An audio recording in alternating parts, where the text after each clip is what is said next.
nông sài cái nông sài lộn mấy không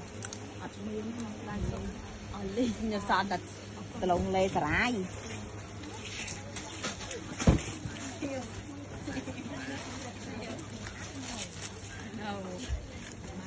em vô vô nó ngọt mà đâu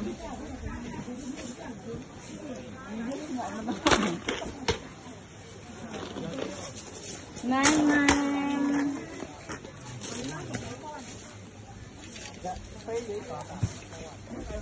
này này mà má chú lắc lắc nó rồi nó bán chú rồi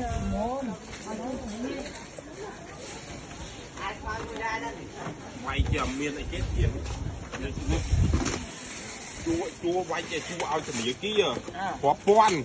ôi má to lại giống bì rồi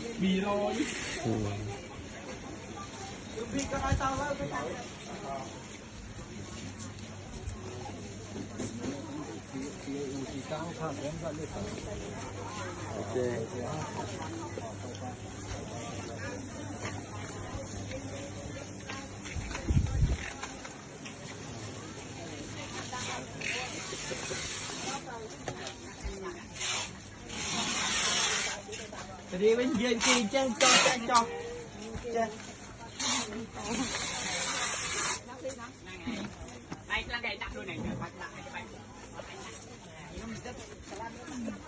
ăn tuần tuần